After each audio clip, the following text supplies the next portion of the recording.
Hello everyone, thanks for coming out here today. We really do appreciate you guys. Thanks for your continuous support and thanks for always staying tuned to our channel. The news we have today is from INEC. INEC has got something very important to say to Edo State.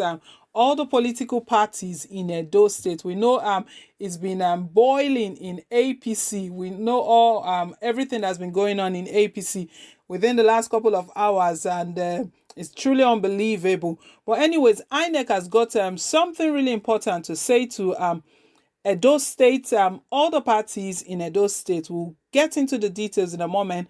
But before we do, guys, please, if you haven't yet subscribed to our channel, click on the subscribe button down below. And don't forget to give us a thumbs up, hit on the like button. Right, let's get more details about what INEC has got to say to Edo State. Edo 2020. Conduct your primaries in 10 days, INEC tells 15 political parties. The Independent National Electoral Commission, INEC, has asked the 15 political parties participating in the September 19 governorship election in Edo State to ensure their primary elections are conducted within the next 10 days, as earlier indicated in their letter to the Commission. INEC Chairman Professor Mahmood Yakubu gave the charge on Wednesday in Abuja during the second virtual meeting of the Interagency Consultative Committee on Election Security, ICCES. He charged the parties to get their acts together, declaring that the Commission would not extend the timetable for any party that misses out on the deadline. Yakubu said, turning to the Edo governorship election, all political parties interested in fielding candidates for the election are reminded that they must conclude their primaries for the nomination of candidates in the next 10 days. The deadline is Saturday, 27th of June 2020. I must stress that the date is firm and fixed. There will be no extension of the deadline. While the conduct of primaries and nomination of candidates will be the sole responsibility of political parties, our official will monitor primaries as required by law. Already, the Commission has published the date and mode of primary for each of the 15 political parties that indicated their intention to participate in the election.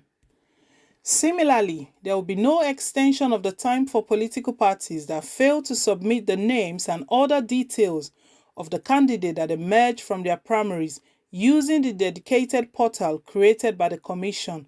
For emphasis, the deadline is 6 p.m. on Monday, 29th June 2020. Arising from our experience in managing the nomination of candidates for the last two governorship elections in Bayelsa and Kogi State, it is important to draw the attention of political parties to the four mandatory requirements for eligibility of candidates for governorship elections enshrined in Section 177 of the Constitution of the Federal Republic of Nigeria, 1999, as amended. A candidate nominated by a political party must be a Nigerian citizen by birth, must have attained the age of 35 years, must be a member of and sponsored by a political party, and must be educated up to at least school certificate level or equivalent.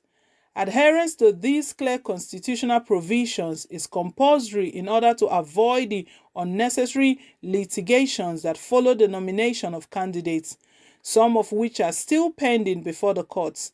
In fact, one of such cases involving the attempt to substitute an eligible candidate by one of the political parties was determined only yesterday by the Supreme Court in favor of INEC, he added.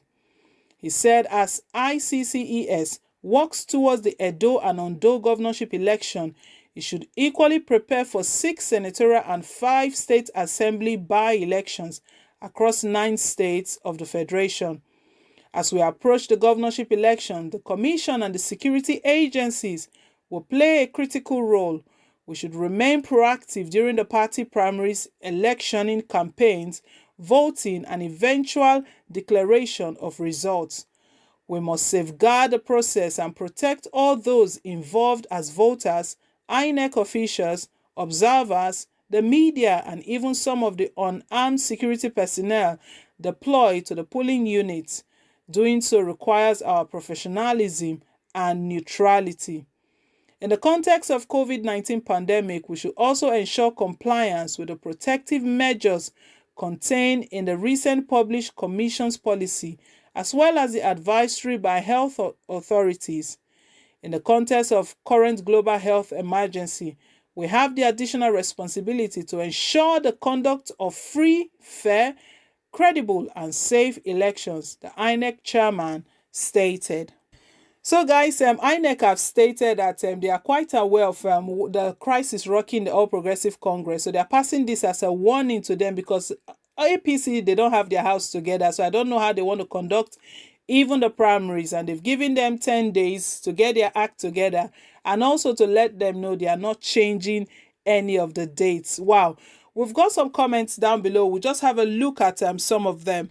Someone here says, why do candidates for an election submit forged university and NYC certificates when they can only submit their secondary school certificates and march on instead of subjecting themselves to ridicule?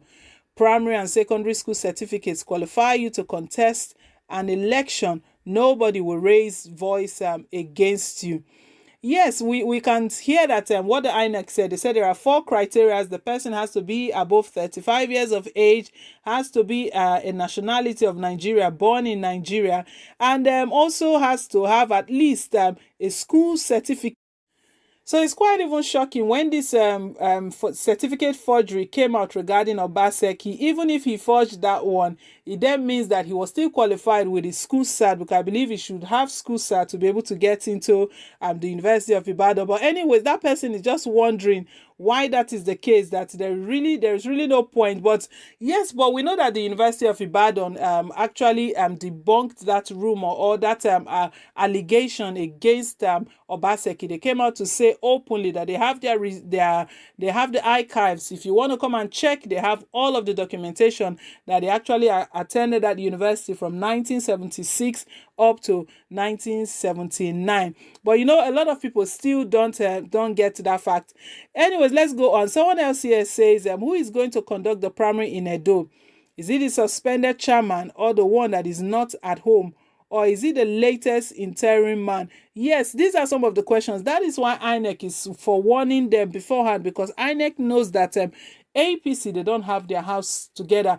But if we checked clearly, INEC was not only speaking to APC, he was also speaking to other party, but mainly APC in Edo State, because of the recent crisis, the suspension of the national chairman, and even the disqualification of the incumbent governor, the person of Governor Godwin Obaseki. We all know that Obaseki has shown his interest in coming back on a second term, but up till date, we don't know which party's flag is going to be flying. Just yesterday, he renounced APC. He dumped APC. He resigned, and some other persons followed him, including his deputy. So we don't know which party. So INEC is seeing all of this, that Mr. Obaseki, I know you want to participate, but you have to make your decision real quick. You know, a lot of people have been in suspense waiting to hear. You know, speculations as well have been going on that Obaseki might end up going along with PDP, but it has taken this long. Today is Wednesday, and it still has not announced or make the declaration known which party's flag is going to be flying. But INEC, they've done their bit. I mean, they've done their bits to remind everyone that there will be no changes regardless of the crisis you claim to be facing. We know it's just APC that have this crisis at the moment. Other parties are kind of settled. PDP and the other party, there are at least 15 parties that need to participate in this governorship election. We hope at the end of the day that Edo State gets the governor that they deserve. Like the INEC chairman said, they don't want a situation where a governor will be imposed on them by the court, that they have to go to court and all of that. So they want to get things straight from the onset, from the beginning. So guys, that's the news reaching us. INEC have set it straight for Edo State. Leave your comment, leave your take down below in the comment section. Let's know what you think about this. Thank you once again to all of our subscribers. Please, if you haven't yet subscribed, click on the subscribe button down below, and don't forget to give us a thumbs up, hit on the like button. Till I come your way again, is bye for now, and God bless.